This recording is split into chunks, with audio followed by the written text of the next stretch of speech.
Welcome back, Iceberg Loungers. Me and Andy just geeking out over some fun new features. I love StreamYard. It's so fun because basically the newest feature now for any up and coming podcast is that you can now actually add in intro and outro in a specific section. So when you hit record, it will automatically play the intro. And I'm like, I was telling Vanessa, I'm like, I barely to do anything these days. It's just one press. It's so nice. Yes. We're back reviewing the 6th episode of the Penguin Podcast or DC Studios podcast. We're your hosts, Vanessa and Andy. Andy, how are you doing?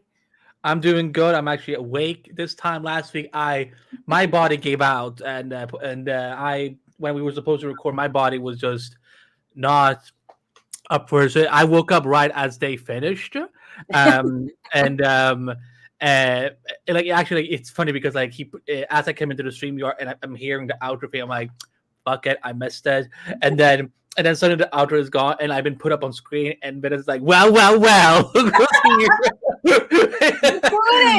Yeah, but yeah, we're back. I'm back. I'm gonna be back for all the final. Man, I cannot believe we're already at episode 6 already. I know. I can't. I literally am like, I've been dragging my feet and watching the finale because I don't want it to be over. Well, you could always re-binge it. It's always going to be there. I have been rewatching because I watch it for podcast recording purposes and reviewing purposes. But I also watch it again with my husband because he's like, we're like on episode 3. We're way behind because he doesn't like to watch things on time. So I'm actually watching it multiple times already. So, but I just don't want it to end yet. But yeah, the show's been amazing. Obviously, we're going to dive into the episode real quick, but we want to talk a little bit about some news we have. Dynamic Duo is rumored to be coming out in 2028, which seems really far out for an animated movie. So I don't know if this is actually confirmed, but it's starring Jason Todd and Dick Grayson, 2 Robins, which is an interesting dynamic considering you were really trying to find a different word. You were like, damn it, I know.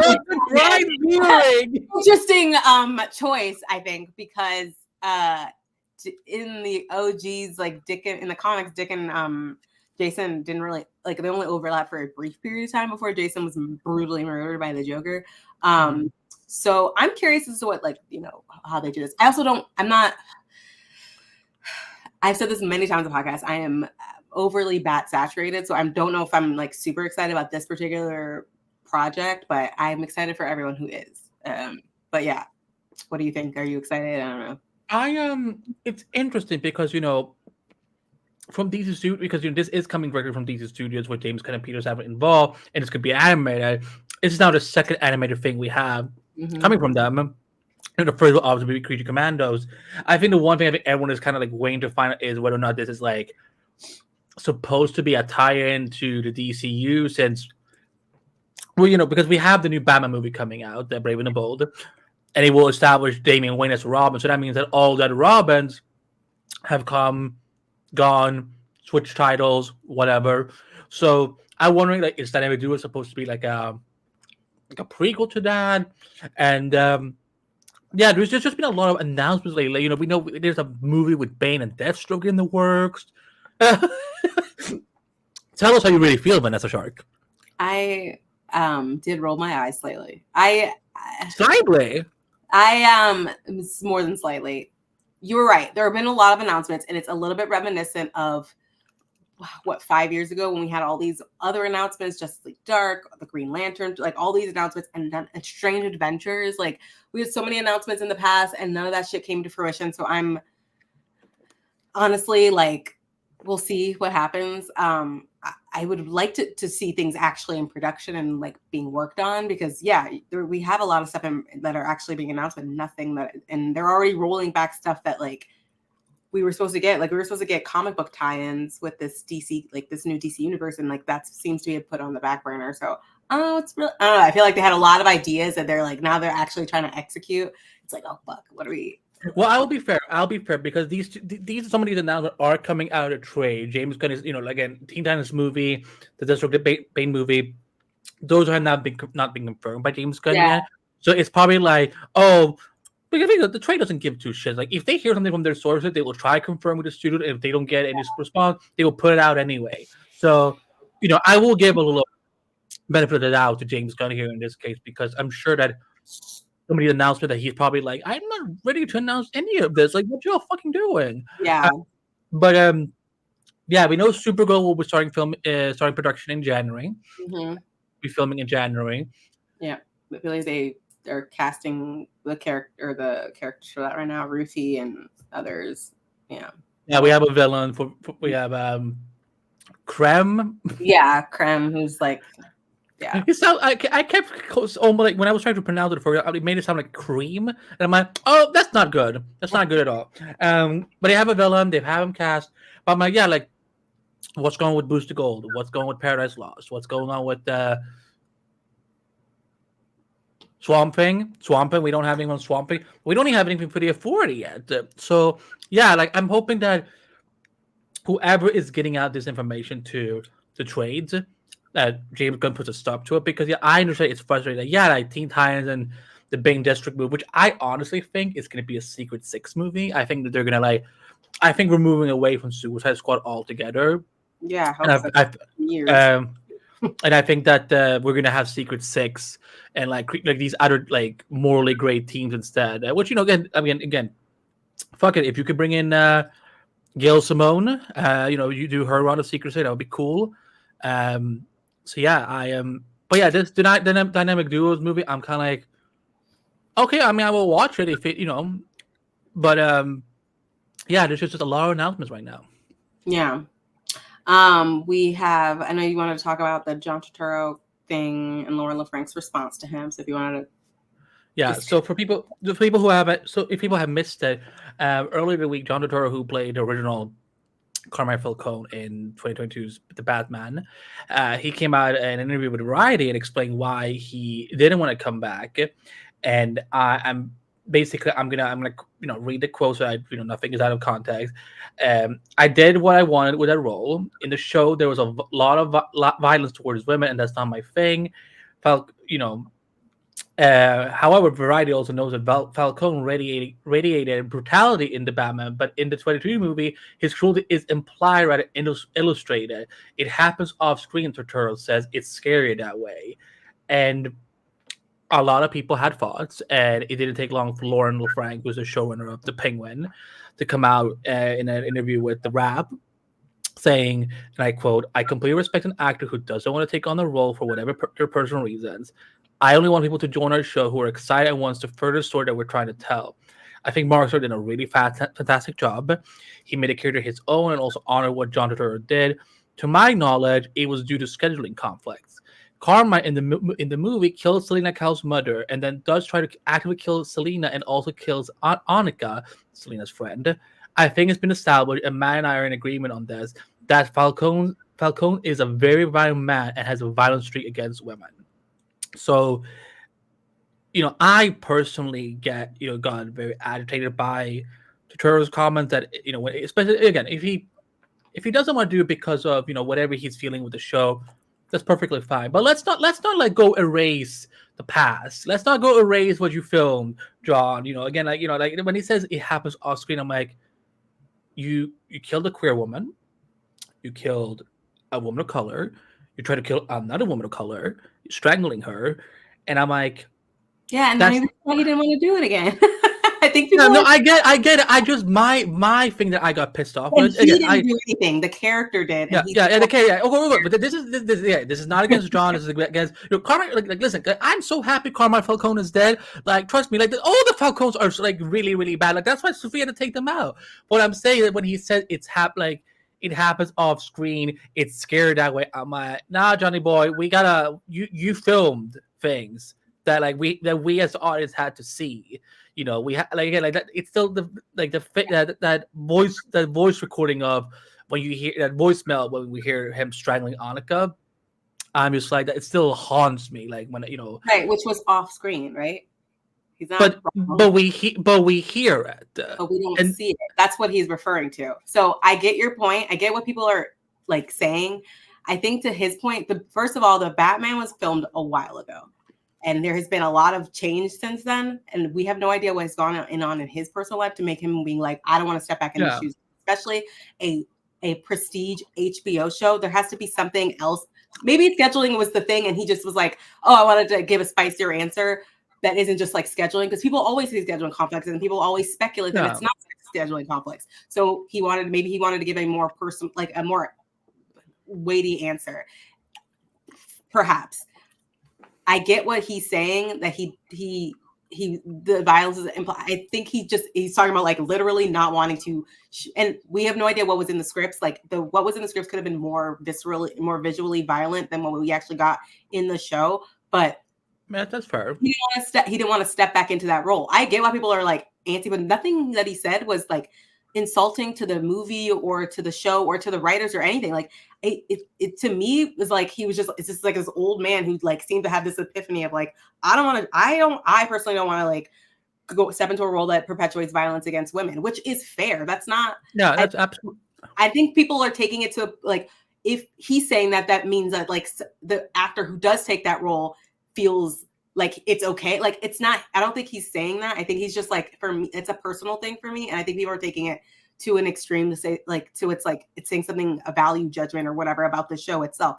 It's not this, we all know this is a show about murderers, gangsters, serial killers, criminals. We all know that. I think that he just didn't want to step back in that role again. And I think there's a little bit of context, especially with HBO shows and WB projects. We've had a couple of people who've been on these projects who have not had the proper aftercare and who have died because of this. Heath Ledger died after his Joker role. Michael K. Williams died after being in Lovecraft Country. One of those is a WB project. One of those is an HBO project. Judge Torah was in Severance on an Apple TV on an Apple TV set, playing a very soft gay man on that show. His experiences on that set may have changed his entire perspective. There are things that have changed. I think it's fair to, for me, I think it's fair to say that maybe he experienced something on his Apple, on the Severance set that changed his view on playing Carmine Falcone again. Carmine Falcone is like such a like iconic Bat villain character. It would have to take something, I think, a little bit deeper to not step back in that role. That's like someone being like, I can't play Batman for this reason. Like, oh, scheduling conflicts. I can't play that character because he made me want to cut my wrist. Like there's maybe some deep shit. Like those villains are deep. They're terrifying, and getting in that headspace means that you're a good actor. But it sucks to like, it must suck to like get sucked down in it and then be like, I don't know if I want to get especially for like 6-7 months, again, because the Batman, I remember, because this was when COVID happened. Like they filmed like for 2 weeks, then it got shut down, and then it got put back up, got shut down again. So yeah, I get it. I'm not. I just want to make this perfectly clear. I'm not attacking. No, I know you explained yourself really well. I think I'm largely talking about, because I saw people online just like freaking out about his quote, and I really could not understand why, because he's not saying like the show is bad and everyone who watches it is bad because it's violence against women. He didn't say that. He just said, I didn't want to step in a role that perpetuates violence against women. Like he just doesn't want to. And we can all agree that this show, especially a movie, there's a lot of violence against women in the show. Yeah. Frank does a really good job of making it less focused on the titillation and the sensationalization of violence against women. I think she's doing a really good job of not showing that as like how like a lot of shows do. Not like, glamorizing it. Glamorizing it, yes. I think she's doing a really good job of that. But I respect an actor who doesn't want to go step back into that role. Yeah. Like, I don't think Lauren or John, either of them, said anything out of pocket here. I think they're both. Yeah, I guess like again because again maybe it was a while since I saw the movie, but I'm like when he was like trying to like insinuate that most of the violence that happens in the Batman against women is off screen. I'm like, but you almost like kill Selena, but yeah, and again like you said, maybe I agree, but I don't think you're saying insinuating like it's like he's doing it with like malicious intent. I don't think that that's true. Insinuate, but like he's like trying to explain that way, not in a mean way, of course. No, and I want to give a couple points where we like move on. But I think he's old, like he's 67, so he honestly just might be misremembering his very young for 67. Good for him. He's a Hollywood actor. There's Angela, you know how old Angela Bassett is? She looks fucking gorgeous, but she's like 70. Like they have access to stuff that us poor people mortals.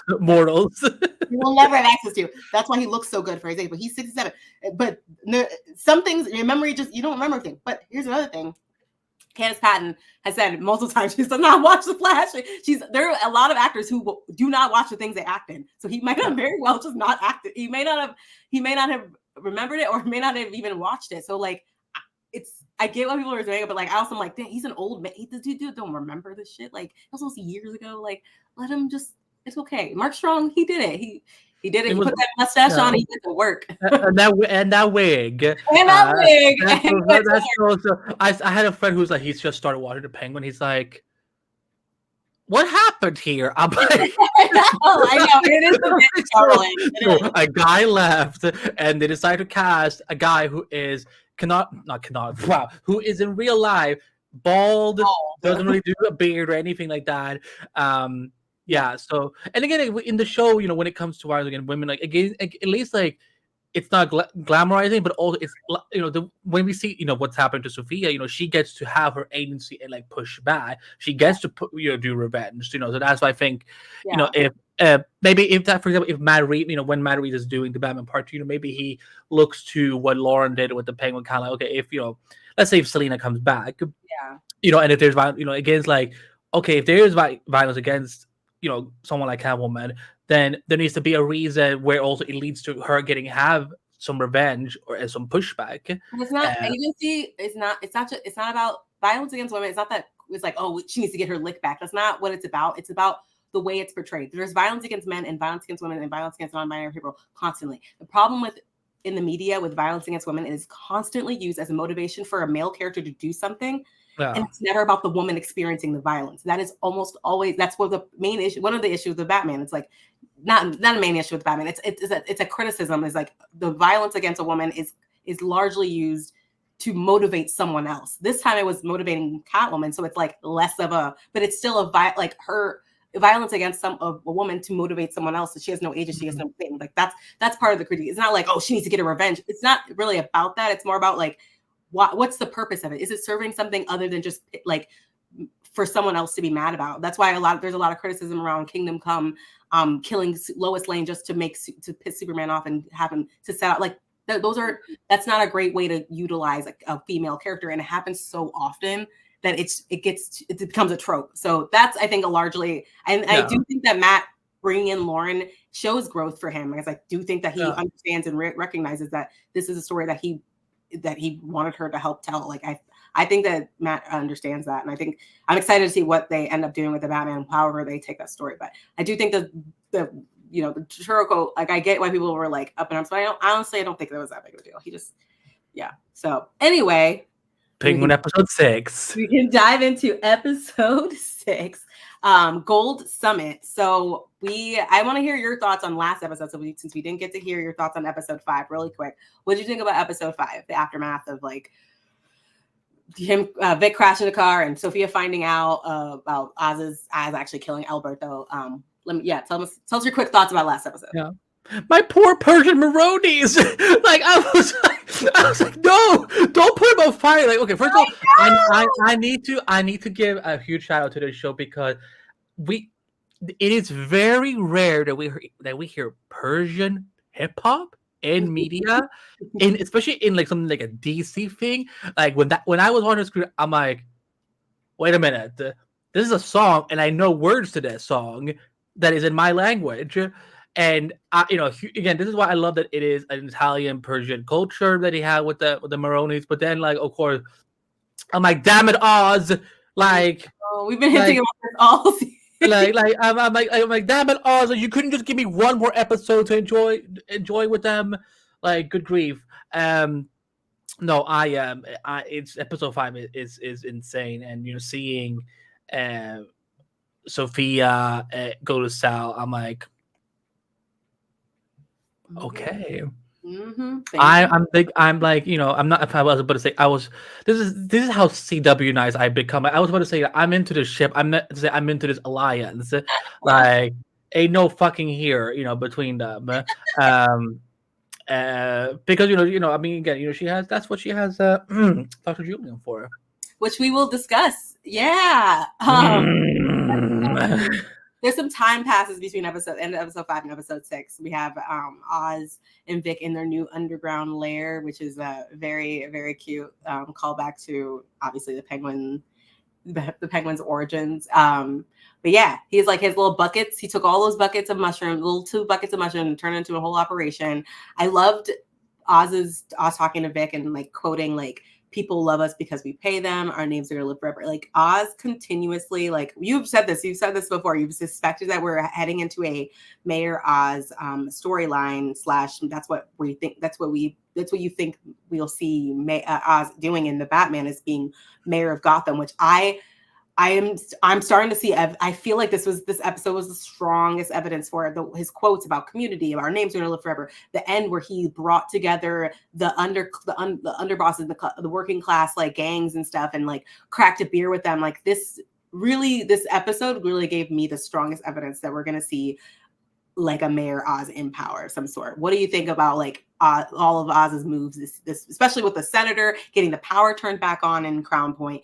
Like all of the stuff, all the moves he made this episode was like such a community, like Comrade Oz. Shout out to him. He like straight up was like for the people, was about the people. Like it was such an interesting like progress for him. Like, what did you think about it? Yeah, no, I mean, listen, I really hope that they're going to do this mayoral storyline. And again, I think this would make for a good case of why he would be back in the Batman Part 2. Because, I was really surprised that they announced it as early as Comic-Con. I'm like, oh, so he's got to do something big. But also like the timing of this episode airing, because, we're about to head into November. That's all I will say, but the fact that this episode is airing now, and you see him kind of like on this campaign in a lot of ways, I'm like, damn. Like, now I really hope, and that's also a very grounded story that would fit the Batman universe, because like I feel like if I live in the world of the Batman universe, I would feel that Penguin is someone kind of like almost like a myth to a lot of people. So that's why I feel like Oz could, like, if he were to step out of the shadows, so to speak, and start campaigning, I want to make Gotham great again, or something like that. Like that, he will do something like that. But if he were to do something like that, people would like, oh, who is Oswald Cobb? Like, who is this man? This is someone who has like a fresh chance right now with the city. Yeah, so and this is the thing, that because you call it, a comrade. I'm like, this is like, how often do we get to call a villain a comrade who is like, like there's like these fucking families are freezing, there's no food or anything like that, and yeah, I'm hoping we're on the right track for this, and like because I think that maybe you can correct me on that, because the Mayor Oswald Cobblepot storyline, that's more of like within the last like 10 years of DC Comics. Right? It's like a very recent thing. Hold on, let me double check that, because I swear I thought that was like in the animated series. And because it's happened before. Didn't Jeff Johns' Earth One books do that? Yes, yes. The Mayor in the Earth One series, he was Mayor Oswald Cobblepot, Batman Earth One.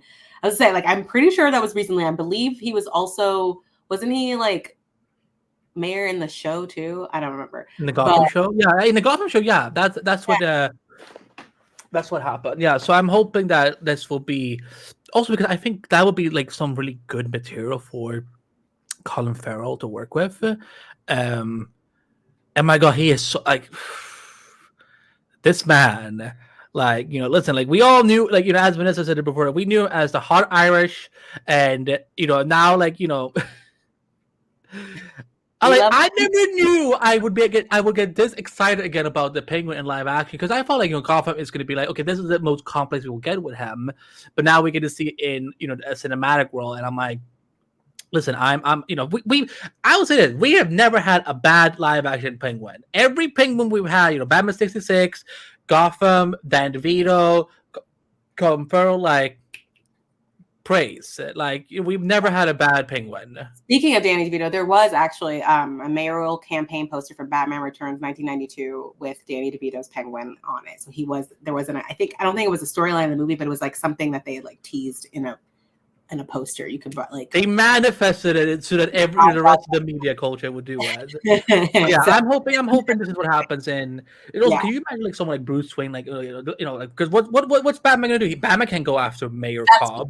That's the point. It's political power. When you put villains in a political power, it makes it so much trickier for the villains so much trickier for heroes because now you have to like work through different channels. That makes it trickier versus a villain who's just like in the street stabbing people. You know what I mean? When a person like when Lex Luthor was president in the comics, you know how fucking ridiculous those storylines were for Superman, for Black Lightning. He was his department. He was the head of education in Lex Luthor's presidential cabinet. Like the storyline is so rich for that because you have to literally figure out ways to defeat the villain in a way that's not treasonous to your own country. So like I think it's so interesting to do that, to put villains in a political, like either a mayor or a governor or like senator or whatever. I think that makes it trickier. It makes it harder for superheroes who want to work within the legal lines. I guess most superheroes don't, but like some try to. But yeah. Yeah, and also because I know that at the end of the Batman, oh my god, what's her name? There was a black female character. Yeah, yeah. Like that would also be a good reason to bring her back into the fold. Because I'm wondering like what she's been doing. Cobb. Ooh. Yeah, like what would it look like? What would that campaign rivalry look like? So. And also, it would also give a reason for Bruce Wayne because in the Batman, Bella Real she's trying to get Bruce to get more active and participate in the city. This would be also a good reason for Robert Pattinson's Bruce Wayne to start, like building his public image again. Because it's almost like I got the sense that when I watched the Batman, I'm like, oh, they don't have like Bruce is like really not in the public eye at all. He's a recluse. Yes. Yeah, he has to work on that because to believe that he's not the Batman, he has to be like playboy billionaire or do something. Yeah. So but yeah, seeing Oz here, I'm just like. Also, I love that it's like it's winter now. Now everyone is kind of like, is Mr. Freeze coming? Like everyone is kind of like like the first time they saw the trailer for the Penguin that came out a few weeks ago, and they saw like winter. Everyone was like, first time winter in the Batman universe. I'm like, guys, calm down. But now they're like, ooh. Some snow. Is it Mr. Freeze? A pot? Is it Poison Ivy? Like, calm down. Everyone calm. A hammer? Is that Harley Quinn? I know. People were literally freaking out when they heard Magpie like laughing the first time. They're like, blonde laughing? Is that Harley? I'm like, no. Okay, honestly, when I interviewed her, I also told her. I told her that. And I was fine. I'm like, was this like? Has people told you that you're like that you sound but like Harley? Yeah. Oh, that Arkham episode is hot. God damn it, HBO! Why did you cancel Arkham? Now I want Arkham back. Like this was like this could have. This could be such a good concept. Yeah. So speaking of Arkham, and let's talk about Sophia and her therapist. And their whole relationship. Their relationship is so icky. It's so weird. He's such a creep. Like the way he like looks at her, the way he's like he's such. He doesn't look as a person. That's what disgusts me. Yeah, she is his fetish. Like he's obsessed with her in a way that makes me so uncomfortable. They have their little BDSM thing. She just kind of like uses him for. Obviously for sexual things, and he just kind of does whatever she wants, and I find him so uncomfortable. I find him creepy and weird. What do you think about their relationship? I hate him. Like I love her. I will protect her, I guess. I want him. I don't want him here. Like it's like it's not enough to revoke his license. He needs to he needs to go to jail for no, he needs to be killed off. Like I'm like, this bitch is probably going to be. He's gross. He's unethical, doesn't even cover. Immoral, just gross You know piece what of it shit. reminded me of? It Who? reminded me of so it's I don't know what season this was of Black Lightning, but like it's like when Tobias Whale starts having a thing for Lynn, but it's like Ew, ew, ew, I ew. know, but that's kind of like what I'm seeing here. Like yeah, like don't yeah, there's get a bucket, get a bucket. Yeah, like the way he talks about black women, I just I got so like. In general, he's just anyway. Well, like, it's like in season one, he's like, "I love black people. I just don't like that." And then he says like a bunch of words I don't remember, but like it's just the way, but like he fetishizes black women that I'm just like, no, and that's what I'm like when I'm seeing like Dr. Julia doing this. I'm just like, you don't see her as a person. Mhm. It's not even a patient. You're seeing her as a thing. You're studying her like a subject, and Mhm. I don't like that. I don't like when when people in the medical profession abuse their power like that.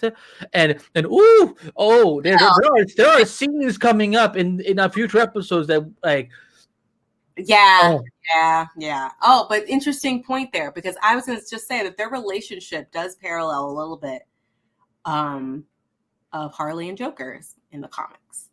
Harley was Joker's psychiatrist, fell in love with him, fetishized him, got obsessed with him, joined him in his life of crime, and she was abused by him, she beat the shit out of her constantly, and she finally broke up with him, left him, and now it's that's why Batman Cape Crusader has a great take on Harley. I'm hoping right. that's what Matt Reeves is gonna do But for well, Harley. regardless of all that, I'm saying the parallel here is that I think that's interesting that you're saying that when people we are not Darlie shippers. We don't support Harley and Joker, but largely people don't talk about the unethicalness of Harley doing what she did with Joker. Like people are like, oh, but he manipulated from the cell. But like there is a power imbalance inherently when someone is in the cell and someone is not in the cell. So I think that is an interesting point, and that's like where I would not put it past that Dr. Julian has not done this before. He's definitely probably done this before with another Oh character. yeah. I that's that's our canon now. I can actually buy Definitely, that. he gives predator vibes. Like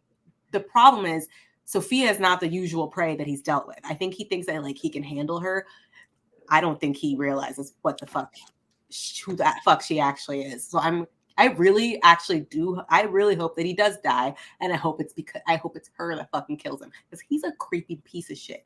All the Yeah. Arkham monsters are fucking creepy and weird.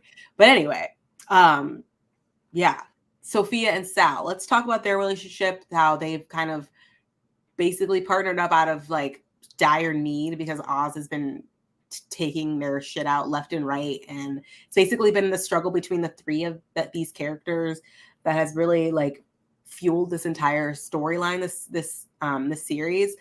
So yeah, let's talk a little bit about Sal and Sophia, and Sal talking about his family to Sophia. And I think I brought this up in it was actually in the last episode where they talked about their differences between their families, and I wanted to talk to you about that. Like we've talked about this, that the Falcons they think of family as business and are very, very, very transactional and brutal and cold with their family interactions versus the Maronis, where family is everything. It's the lifeblood of how they do things. It's family first and then business. And that's what drives the business versus the money over everything. And I think that's such an interesting way to set these two families up because it's never been defined like that before. As far as I remember, like the Maronis and the Falcons were always just two warring Italian gangs in Gotham, and to give them this texture and this difference was so smart of the writers and the showrunner to like do that. And so yeah, let's talk about it. What do you think about Sophia and Sal like kind of blending their family together and like and the difference between the Maronis and Falcons? He cooked her Persian food. I'm like, I'm not I shipping this, knew but you I'm like just that. again it's just like the amount of Persian culture that exists in this show. I'm just like, if you had told me this a year ago, when I was like, oh yeah, there's gonna be like Persian stuff in this show, I'll be like, I know. I'm like, get the fuck out of here! You're messing with I me. There ain't know. no way that's gonna happen because we know how Middle Eastern culture is, depicted in media, and it's not usually in a good light. So the fact I'm like, He's making her food, and I'm just like, again, because I obviously I can't show my parents the screeners, but like as soon as this airs on HBO, I would be like, Mom, Dad, let's just sit down. I know this is not your type of show, but I need you to watch what I'm watching right now, Don't and they're show her probably the gonna, entire scene. yeah, I wanted to hear when he's speaking Farsi to her, like in the past episode. I'm just like, I get to hear Clancy Brown speak Persian Farsi in my lifetime. I'm like, okay, I'm fed. No, I love it. I like again because again I never read too much comics with the Maronis and Falcones, but I feel like the Batman universe is really reinventing what these families can be, and I'm hoping DC kind of pays attention to it, because like who would have like Vanessa, who would have thought that we would be having an in-depth conversation about Falcones and Maronis in 2024? Like it's like this never happens. They're typically NPCs outside of the bigger characters like Sal, Carmine, and Sophia and Alberto. They're kind of the rest of the family are just like NPCs. They're just background gangsters. You know? Like, they don't do anything. So I really love the texture the show is providing this family that we don't really get much of. I think that's great. Like to learn more about Sal and because we don't know anything about him before he went to prison. We meet him in prison and now he's out. And so I think it's just really cool to see him and Sophia's kind of see where they can, you know, I guess get bond or whatever. And I don't see it like as any, I don't really see them doing like a father-daughter thing because there's too much between them, but I do see them having a mutual respect for each other and like it's a partnership. Yeah. And like literally going in and investigating Oz's gaudy apartment. She finds a picture of Eve, which leads us to Eve and a really powerful scene that I don't, this is not against Matt Reeves at all.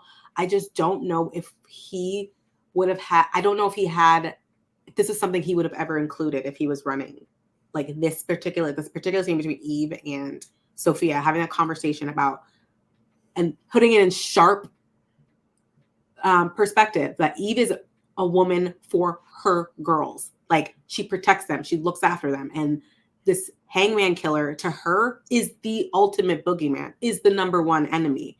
She thinks Sophia is the killer. She's like, no, that's my dad. And guess who covered for him?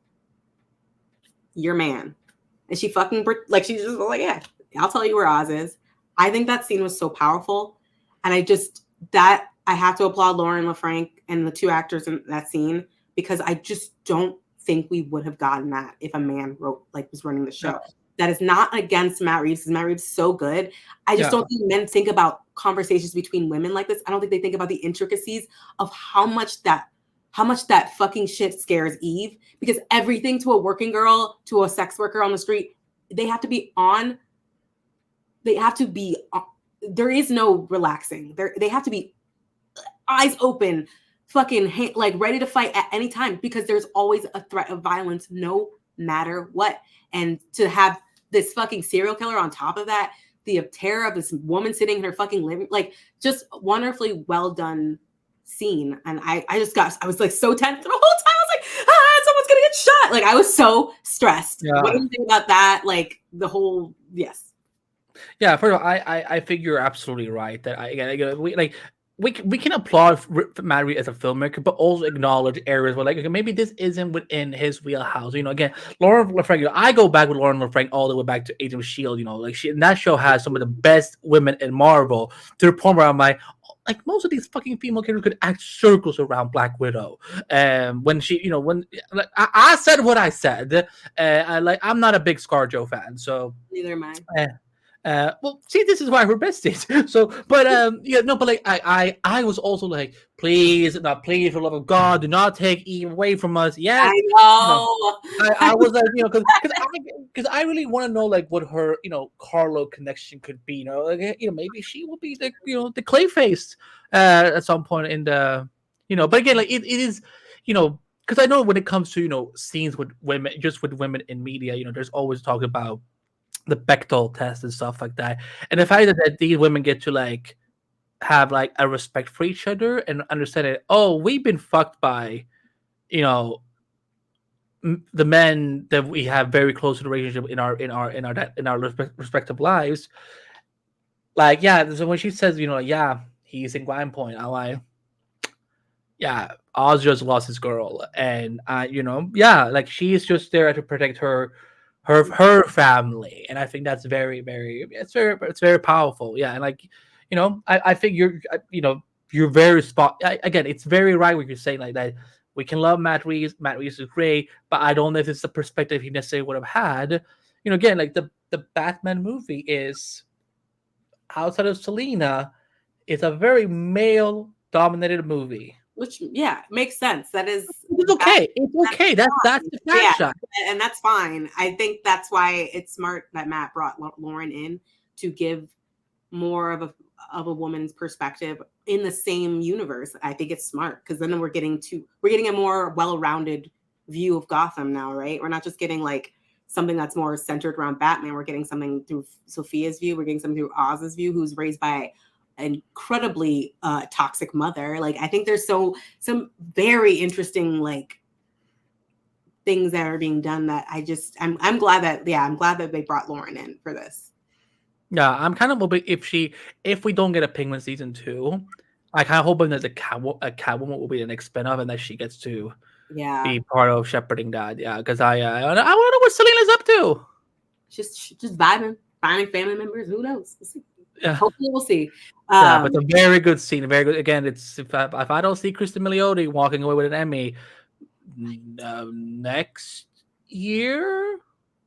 No, the Emmys have already happened for this year, so she would have to be nominated for next year, I guess. Mhm.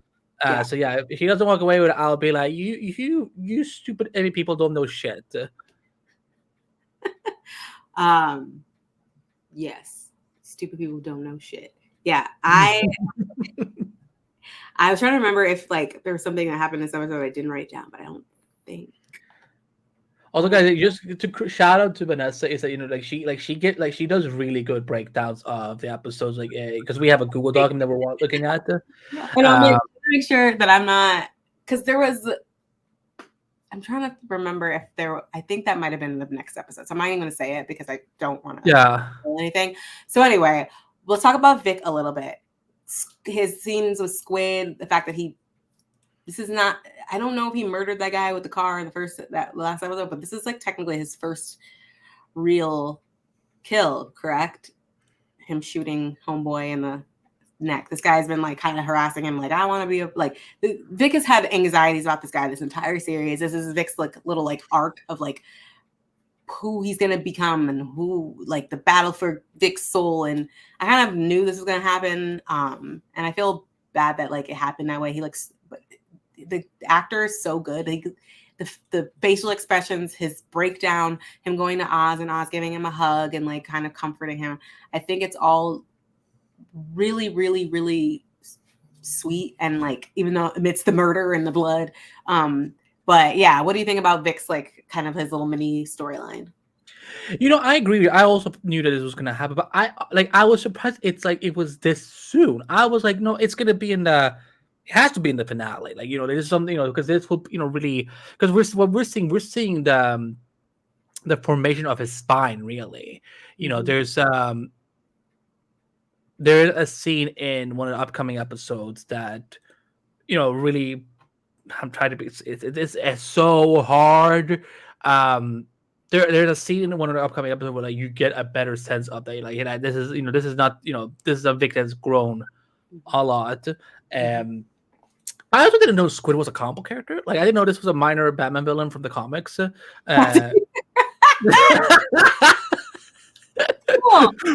to DC Studios podcast, where we know everything. Wait, I should have known that. Like, what am I, glup shitto? Like, am I supposed to know every single fucking Batman character?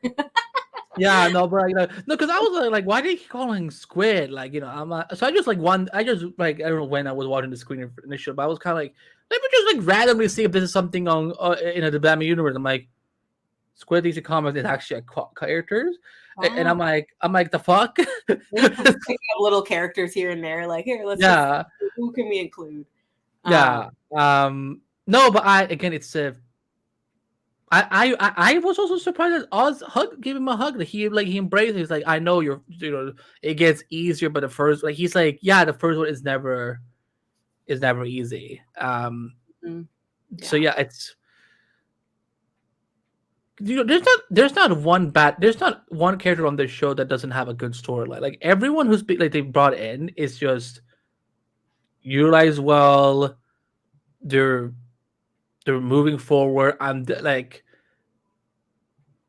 I don't know because I guess I've been like so like stuck with CWDC stuff for 12, 13 years that again, not all of it is bad. Like everyone in the comments, calm down. It's not all of it is bad, but there's been a lot of bad things anyway. So yeah, It's also 8 episodes, so they kind of have to keep it like tight. It would be really bad if there was like I wouldn't call this tight because it is like I love that these have 1 hour long episodes. I'm like, this is like no, I we're mean like getting a lot.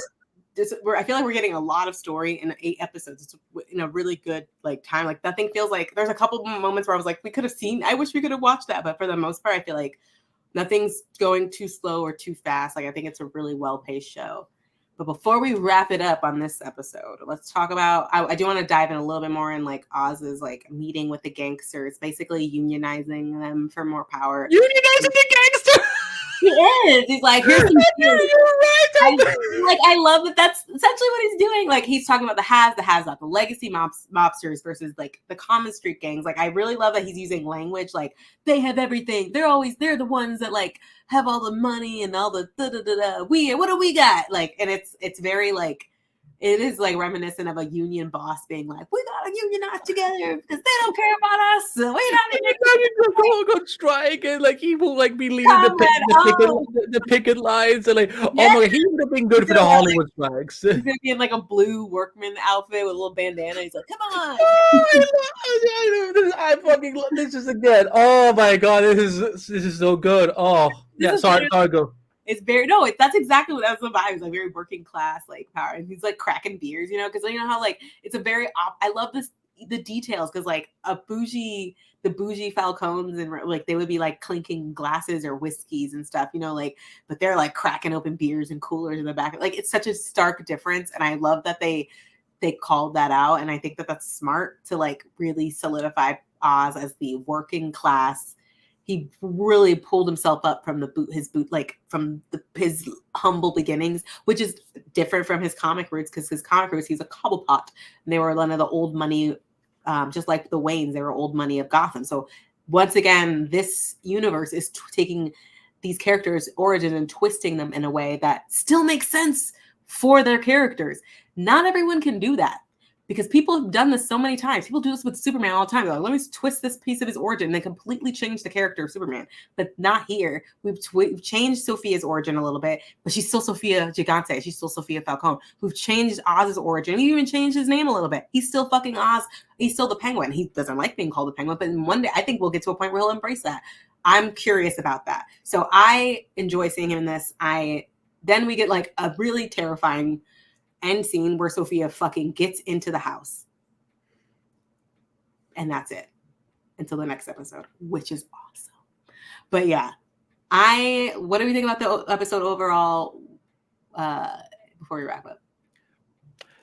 Listen, I as a proud defender and lover and proud defender and protector of Jason Todd, y'all had to give her a fucking crowbar, and because I was like, don't do this to me, Matt, Lauren. Y'all like this is triggering my trauma of having to relive Jason Todd's death over and over again. Like, that's my son. Like like you can't like crowbar has a meaning in the Batman lore. So like it's like with Thanos and the snap. Like if you say the word snap around Thanos, like like this is not gonna end well. So. I love the fact that our little pro union Oz Cobb again. This is what this could lead to the mayor storyline. I'm hoping that's what's gonna happen. But yeah, I fucking love this show. So again, I don't know what else I can add about this. But again, everything is the pacing. Because we watch a lot of TV shows every year, but I feel like the pacing of the Penguin is like one of the best ones I've ever seen. And again, if this is what we're gonna have for future DC shows on HBO, I'm like, okay, I'm ready for this era. Yeah. 60 minutes, R-rated, Like fuck it, if I can get a Flash revival on HBO, like we can finally have some West Island sex. There's like lots of things. I think we can let the ship flow. I think that's over. I don't think anyone's coming back. I know. None of them are coming back. But I'm just saying that, yeah. But like like let's say if they do I don't know, like future DC shows with like iconic ships, they can fuck, Yeah, just don't let it be Dr. Julian, whatever his last name is, because like one thing I forgot that yeah. when Sophia breaks it, I forgot that she thought that this whole time that because he told her that his mom was dead. This is a discovery that his mom is actually alive. She actually found out that his mom's alive. So I forgot to mention that as well. It's not just that she broke into the house. It's that she discovered that his mom's alive. And yeah, he's been trying to hide his mom the whole time. Anyway.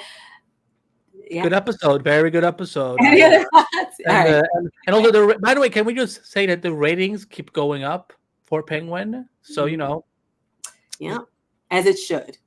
Yeah. All right. So, yeah, if you guys want to share your thoughts with us, you can visit Multiverse of Color for like latest info. Follow us on social media at Multiverse of Color, at DC Studio Podcast on Twitter, at the Multiverse of Color Instagram threads, at DC Studios Podcast, and at Multiverse of Color on Facebook, and at Multiverse of Color on YouTube. I wanted to keep getting tagged in random people's stuff because if people think that DC Studios has its own Twitter account, DC Studios does not have its own Twitter account. DC Studios Podcast is us, and we are not officially affiliated with DC Studios. Yeah. So Warner Brothers, please don't sue us. Yeah, we're not DC Studios affiliated. We are just a DC Studios podcast. We just cover DC Studios stuff. So. But hey, listen, like if they want to tag us and if that leads us to follows and subscriptions, hey, I just want people to know, just for full disclosure, we are not. You just keep tagging us if you want. We are not actually. Yeah, we're not James Gunn. We're not Peter Safran. We're just normal people. But we're just normal people. We're just normal people. We're not. We're morals. Email dcstudiospodcast@gmail for longer feedback, whatever, all that stuff. That's great. Before we go, where can our listeners find you on social media? You can find me at Andrew Bite on all social media. I'm also a senior writer and interviewer for Screenwriter. I have a lot of interviews that have been posted lately, and some that are going up soon. I also run Multiverse of Color together with Vanessa and a great team over there. Lots of interviews have come out this week on Multiverse of Color, so go check them out. From Jules, Lady Genevieve, lots of fun stuff. And I stream on Twitch and kick on YouTube. So if you want to watch me play video games poorly, that's where you can find me at. There's a Shark. Where can we find you? It's Brother Days. It's in my head. Like I can't say Shark now anymore. Normally I'm saying Shark. Where can people find you on the interwebs? You can find me at Vanessa Shark on all social media, Twitter, Instagram, all the things, whatever.